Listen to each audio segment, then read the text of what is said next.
Well, this is part 2 of How to Fail at Video on the Video Reformation podcast. If you haven't listened to part 1, I strongly recommend going back and listening to watching part 1 first, because I imagine there's a whole lot that happens in part 2 that references stuff in part 1.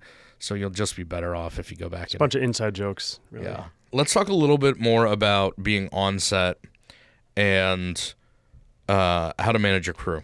Mm-hmm. What are some good ways to fail at properly managing your crew? Trying to tell the crew what to do and how to do it when they're the experts. Yeah. That's really annoying for a gaffer to be told by a producer who's wearing dress shoes and a sport jacket how to rig a light. You have a very high esteem of producer. Yeah. So I think being too much of a boss and not letting people do their best work is a way to really mess up on Not set. giving them enough time. We kind of touched on this Yep. already. Yep. Right? It takes time to get up on a 14-foot ladder and get lights, hung from the rigging or whatever it may be. It takes time to Unload the truck. To get camera in place, to look at the lighting through the camera, to see where some troubles. Yeah. This may seem silly, but I believe it's an important part of set etiquette. As a producer, set etiquette, you must have good quality food on set. Getting 4 boxes of an assortment of Bojangles biscuits and chicken for 3 days in a row for breakfast is not a quality way to start your day. It's better than just granola bars. Yes, but I'm saying I like to actually take orders from people from specific restaurants. If we have multiple day shoots, I like to change up the restaurants. I like to keep people, excited for lunch, not like, oh, great, it's peanut butter and jellies that Justin's wife made because we didn't have a budget for craft. Justin's 2 sons made. I would not eat that. So I just think bringing some quality food, quality beverages on set is important, a variety so that people can either eat healthy. I think asking about allergies is important too, to make sure that your actors can actually eat the food that you've brought. Mm-hmm. A way to fail is to not send a call sheet. Yep. That didn't make our list somehow. Well, there's dozens of things that probably aren't on here, but yes, you're right. That everybody needs to know. We're trying to what the properly prepare people for how to fail. Yeah, that's true. Right? So don't create call sheets. Another thing on set is to tell people if you want to fail, say if you have an idea, just shout it at the actor. Directors love nothing more than to be just stampeded over and trampled upon by a PA or even the producer or whoever. Ideally, and in reality, if you have an idea, it should go to the director privately. Yes. And he can decide, she can decide. A producer or an account manager or someone needs to go to the client and make very clear expectations of chain of command and how they are to communicate suggestions, changes, whatever. And the thing that they must be told not to do is to just shout it out. I'm now having flashbacks. Some of our first projects together? To some of our earlier projects. Whew. It can be a collaborative, creative space on set. It just needs to be done properly. And then the talent needs to understand whether they need to disregard, because talent's going to hear even when there is discussion between director and cinematographer, or director and producer, or director and client, or producer and client. Talent is going to hear that, and they're going to either say, oh, I can totally do that, or, yeah, I was thinking whatever. They need to be told to, they can hear everything, but they only need to actually absorb what's coming from director. Or these are the 2 voices that you could respond to if there's a co-director or director and producer, depending on that relationship. Anything else that they happen to hear, they then defer back to that person. Yeah. Do you want me to do that? And then usually what happens as the set goes on, that tends to relax a little bit, and there's a little bit more of a flow.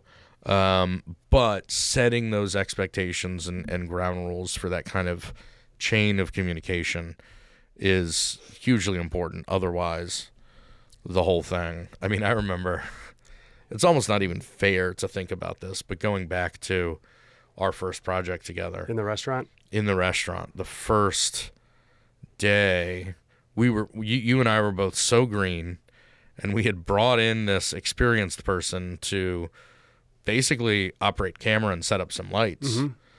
lights, audio, and camera. 2 people. The realization after the first terrible day was the problem with the shoot is that there's not a director. And so it hadn't occurred to anybody that there was a director. So this was an internal shoot, so it's a little bit different than client, whatever. But like, there were the client executives who were shouting feedback over.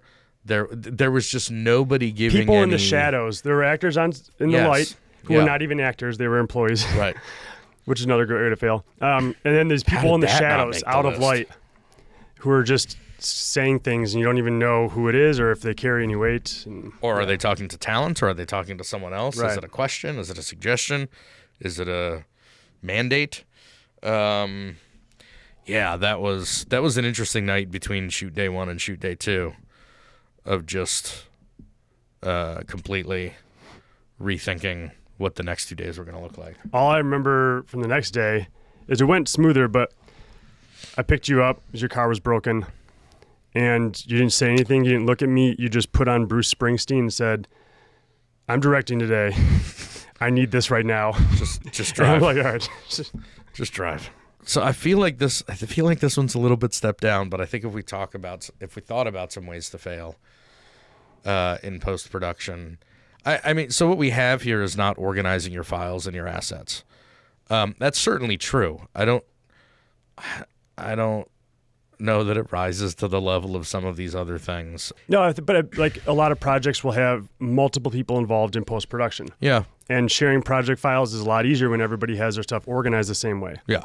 And that, they have the same file structure essentially. And the appropriate backups and multiple copies. And that's what I was going to say. I wrote 2 other ones down, which is if you want to fail, don't back up your hard drives. Yeah. And then on top of that, I remember when Anthony was here with us at Storyboard Media, on his computer monitor was a sticky note, the only sticky note on his monitor that says, "Save your project." And you can set up autosaves to be every 5, 10, 15 minutes, whatever. But when you do something and it's remarkable or even not, just go ahead and hit Command S. Yeah. It's an important habit to get into. Maybe this whole episode isn't about like, don't fix it in post. It's just don't do anything in post. Post just takes care of itself, right? Yeah, just robots. If there are multiple videos, especially if there are multiple editors, make sure that there are clear standards set, if you want to fail, make sure that no one has set any clear standards in terms of color, audio, graphics, because it's real easy to end up with a series of videos that goes together that has different color correction, different audio levels, different typefaces, even if it's the same typeface, just different sizes. That can be hard enough when there's one person managing multiple deliverables. It gets real hard when there's nobody in a position to look at the output from each individual editor or animator and determine before it's delivered to client whether this stuff matches. Well, I suppose if you followed most of the list already, by the time you've gotten to this point, everything's pretty well laid out. You've gotten your coverage. You've got your... I think... here's one. If you want to fail at video, wait to include your editor until you're handing them the footage for the first time. The earlier you can brief or involve your post-production team the better an idea of what it is that you're going for. Even with scripted content, some of the choices that an editor has to make, like music, pacing, how long are we staying on one shot overall versus how quickly are we cutting? Those kinds of things are coming up earlier in the conversation, and the people involved in post are involved in those. They're going to get to the intended final product quicker. So try to involve your post-production team as early as possible, unless you want to fail at video. Not communicating some of the just general project settings, like where is this going? Like, is this going to be something that, does it need to be 1080 or does it need to be 4K because it's projected on a large screen? Does it need to be, the aspect ratio need to be 16:9 or something anamorphic? Does it need to be 30 frames per second because it's on television, or does it need to be 23.98 because that's your preference? Understanding some of those things as well, or not understanding those is another way to fail. Well, and especially if you had one person editing and another person doing some, maybe even just 2D motion graphics, those frame rate type issues and aspect ratio and output size, it could potentially be an issue if you're not sharing the same information with both or all parties. And those are just easy mistakes to overcome, to avoid, to prepare for. A sure way to fail when distributing your content is to not give it, or give it the wrong call to action. I know we've saved strategy for last year because we so often lead with strategy, but not giving our audience a singular thing to do at the end of watching a video is it's a waste of their time, and it's a waste of the time that we spent making it. Because if you're not driving some kind of action in B2B video, you're just missing the whole point. So you have to craft the right call to action. And more, we find ourselves putting the actual call to action on the place that it's being distributed, as opposed to like baked into or edited into the video. Yeah. Give an example. So a video, a 60-second promo video, could work on a product page of the client's website, could work as a organic LinkedIn post, could work as a YouTube pre-roll ad. And depending on where that is being embedded, posted, used, distributed, you're likely going to want people to go to a slightly different place. So if it's embedded on the website, you wouldn't say, visit our product page now, because you're already watching the video on the product page. Yep. If it's the LinkedIn organic post, it may be, visit this page with the actual link to the product page. And if it's part of a broader paid promotional campaign, you may have a landing page set up that you want to go to better track conversions than just the product page or something like that. So if you create a video that has a logo sting at the end and then, says learn more or go here or whatever, you then have to export that many videos, which is fine. But what we found ourselves doing is actually just relying on the post itself to drive the action to, leveraging that clickable link on those platforms to drive someone to click here instead of read, companyname.com/product/ right. this so product. Like on LinkedIn, you can't put calls to action in the actual video player. So you've got to put it in the post, or put it in the first comment, because they favor it. LinkedIn will reward you for not sending people somewhere, so they'd rather see it in the comments as opposed to the post. But on a website, on a landing page, maybe you have the call to action on the page itself, so you can do some A/B testing. Sure. The point of making content is to get your prospects or existing customers to take some kind of action. And if you do all the work of making the content and then don't prompt them to take that action, if you don't make it easy for them, it will likely fail. Yeah, and if you've done the work of creating compelling content that gets them to want to, like, I want to go to there, but there's no, like, button to go to there. It's frustrating. That can be frustrating, and they just bounce out, and you just wasted a bunch of money. We've essentially defined that as making a video easy for your intended audience to find. You're not putting it in front of them yet. That's promotion. Right. But you're making it easy to find. So what's a way to fail at distribution? Hiding it.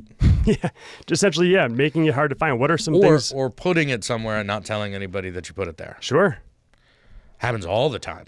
You might have that same product video on your product page or a landing page or in multiple places. But the easy way to find it for some people may be YouTube. Because it's a very large search engine, and if they're looking for help with a particular need, they might go there. Or even Google will show that as a search result. So there's a lot of things you can put on a YouTube video that help make it more attractive and more easy to find. Titles, tags, descriptions, thumbnails. All those 4 things are very, very important in terms of helping people find the right video for them. But then also having that video, like if you've got it on, like I said, that landing page, why not also put it on your resources page? If you've got videos and webinars and white papers and whatever, make a spot for it there as well. If you've got a captive audience on a newsletter or on social channels, well, take some time to announce to those followers multiple times over time. Don't just do it once. For the people who are already committed to paying attention to you on some level, tell them, hey, we've got this thing that explains that thing. Click on this doohickey to go watch that thing. That kind of didn't follow that for a second. Yep. It's a good thing I'm not a strategist or anything. Thing is a good word. Thing is a great word. Yeah. You don't have to be too descriptive about anything. Yep. Things and stuff. Yeah. Yes. Yeah. It should be in every writer's toolbox. We are committed to do good things and stuff. Yep. Okay. Promotion. I got a promotion. Do you just shove some money into YouTube and hope that it works? A lot of people do. No, anybody who's done any digital paid promotion knows that those campaigns are much more successful when you've done the legwork to define the audience that you want it to reach out. And different platforms have different levels of granularity as to how specific you can get. But broadly speaking, the more specific you are about who you want to be able to see this paid promotional piece, the more efficient that campaign is going to be. Click-through rates are going to be higher than compared to a broader audience, those kinds of things. So, not understanding what of those choosable characteristics apply to your target audience is money that you're just throwing at Alphabet, and they'll take it. More and more, I'm seeing campaigns designed around those attributes of not just the audience, but where they will be watching it. And in B2B, that can be a very fickle, because maybe you want to use TikTok, but you have to have the right content in TikTok to get someone who, because more than likely that viewer, if they're a B2B type of viewer, more than likely they're not viewing it at work. They might be viewing it in their off time, at lunch, at home, at night. And so having the right content that isn't all about work, product, solution, maybe just exposing them to something more fun about your company as a culture or whatever. Yeah. So knowing what that platform is and why people are there and understanding who they are is becoming more and more of a defining characteristic of campaigns, as opposed to the product itself. One way that I think we've mentioned before to fail at video is to try to make the one video that rules them all. The one video that is efficient, right? That's the client terminology. Sure. We want to create an efficient all-inclusive video Needs to have a long shelf life. that is evergreen Yeah. and talks about everything that we do, who we are, our founder's story, Yep. our products, to all of our potential audiences, but also people who might work for us. So not just customers, but also potential employees. And yeah, that'd be great. Thanks. I mean, I'd almost rather hear we need to make a viral video than to hear that. Yeah. Because I feel like with viral video, I can unpack. You can dig to get to an actual. Right, okay, what is it you're trying to actually, what about virality are you interested in? I mean, my response to the other is, okay, well, let's do a springboard and let's identify who your audiences are, what it is you want them to do, what your goals are. Because all of those things that you just packed in there really need to be addressed with multiple videos, not one video that is so watered down and so jam-packed that somebody watches it and doesn't really know what they just heard or saw. So a lot of times that request will be prefaced by just a short video about. But short also means cheap, right? Yeah. Yeah, I'm just looking for a short, 3 to 4 minute. So if you could pitch some ideas to me for free, which is what I was going to add in here into the strategy, which is strategy helps you develop good creative. Yes. If you ask somebody to just send you a couple ideas and put a price tag on it, chances are those ideas are not fully baked. No. They're not strategic in any way. And if you're not, a way to fail is to not pay somebody to come up with those ideas. People just aren't going to put the work into it if they haven't been paid for it. Well, it becomes, I mean, I feel like I'm beating the same drum, but it becomes a waste of resources. Video is to be viewed as an investment, not an expense. And if you don't know what you're trying to accomplish with a video because you haven't thought about it strategically and you just think, oh, this is and it may be a really valid, cool, creative idea, but the creative idea is not enough to hang your hat on when you're trying to invest in video content, because you end up making it and you make all of these decisions based on not understanding, not having taken the time to understand the audience, the purpose, the distribution channels.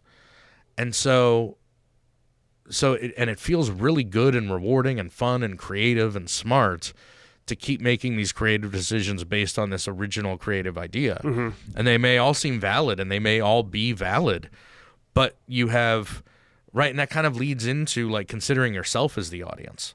That's a fantastic way to fail at video, is think, I like this idea, so our audience is going to like this idea. Right.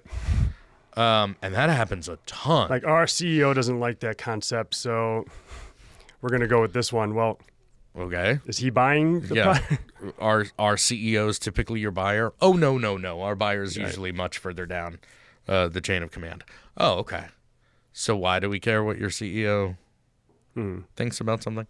And I don't, and I want to belabor the point here that there can be really inspired creative ideas that come with a lack of strategy that could be really valid and really good. It's just, don't skip running it through the stress test of who's our audience. Are they going to relate to this? Is this going to draw them to take the action we want them to take?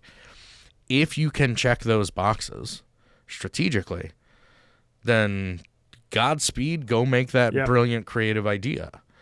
But if you rely on the fact that it is brilliantly creative only and it doesn't check those strategic boxes, then you're going to go spend a lot of money and make something that's really interesting to a very limited audience that is going to have zero impact on your business. And I don't know, maybe you want to get out of being a digital marketing manager and you want to be a creative director, and so you put that in your portfolio and it gets you your next job. Great. But what has it done for the company who paid for that? Mm-hmm. Well, it just kind of covered all of them there. So, that one is a little more specific, I feel like. Yeah, I've been giving some thought to this one over the weekend, so I want you to start with it because I think I have a challenge to it. Oftentimes, an agency will share a couple different creative approaches to... Having been paid for them. Yes. Hopefully. Yeah. Share several different creative approaches to a specific strategic concept, right? More often than not, a client likes them all or several of them, 2, 3 of them. Sure. And has trouble deciding, so they ask how they can get a little from column A, column B, and column C, and button that up, and so just go ahead and combine those, and let's make that. Yeah. And we've found that some things are just so thematically different that one is maybe more driven on aesthetics, and one is more about a messaging, and one is more humorous, and they want to pack all that together, and they start to combat each other and don't work as well as one. I want to see it more as a creative exercise. When a client comes back with, well, this is what I like about this idea, but I don't just want to do it as presented. I want to take this piece of concept 2 and whether or not there's a piece of concept 3. The way I want to position this is resist the urge to just say, yeah, we can do that. But don't position yourself as we shan't do that. Right. There's a creative challenge there to make some tweaks to each of the parts of the concepts to make them compatible. But it, especially when you think about, so often this conversation is positioned right before some kind of sale. There is a production contract on the line. There is something. It's so easy to be motivated by an acceptance of shared creative to just say, great, sure, we can do that. Here's the contract to sign. We'll figure it out in pre. We'll figure it out in writing how this stuff comes together. And that's so often when you start to see how those elements, right? Because especially for anybody listening on the agency side who has been on the agency side, you've come up with 6, 8, 10, 12 ideas. You've whittled those down into the elements from the ones that were too similar to get to these 3 different ideas. And you've chosen the 3 different approaches because they're different. Not because they're so similar, but because they're different. Yep. And this is our best versions of these ideas in these 3 different approaches. You've kind of already gone through taking the parts of the ideas and figured out which ones are kind of drawn to each other. Like, you've already kind of said, well, like, this element of this thing actually goes with this other part of this idea, not the... And that's what the client is then kind of trying to ask you to do. So it could be done. I would just take the mentality of digging a little bit deeper, understanding what it is about that piece from this other concept, and think about it as tweaking the primary concept that in a way that satisfies what it was that they liked, as opposed to just taking that Airbnb photo style piece to add authenticity to this other version. Yeah. Okay, well, you said authenticity. What doesn't feel authentic about the first one? Dive into that and just try to add authenticity instead of just taking that bolt-on piece from pitch 2. If you've got three concepts that all kind of look like a Venn diagram, don't just go for the middle. Right. Pick a foundation and figure out what it is from the other 2 that are important. Try and build that in, but not necessarily the way that it was done. Well, and I imagine you'll find, concept A really speaks to our primary audience, but that part of concept B would really speak to our secondary audience.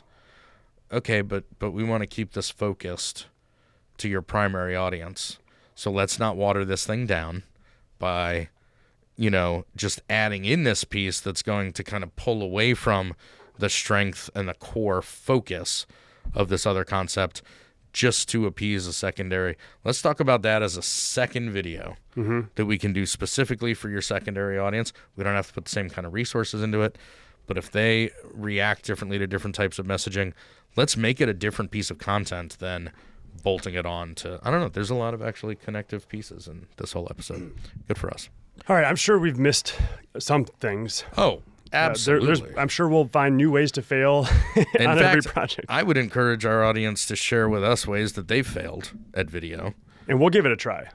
And we'll try it. And we'll probably confirm that that's a great way to fail at video. Yeah. Well, a big part of video is just learning from failures, and that's how we've gotten here. And I imagine everyone listening will encounter some of these and listen or not. But I know we used some examples from our history for some of these bullet points, but I bet if we thought for another half an hour, we could come up with an example for every single bullet and sub-bullet we have here, and that's why it made our list. So all this episode is basically, here are the mistakes that we've made, don't make them. Or that our clients have tried to make, that maybe because we've made them before and we said, let's not go down that road again. Well, thank you for listening to this episode of the Video Reformation Podcast. I've been Ben Oliver. I'm still Justin Plant. And yeah, thanks. We're tired. Two-parter. Well, we've been in here for like 2 hours. We're just running through a whole bunch of stuff here. Quick fire. So that has been 2 episodes of the Video Reformation Podcast, all about how not to fail at video. Or no, how to fail at video. 2 episodes. That's how to fail from 2 guys in 2 episodes. That's the end.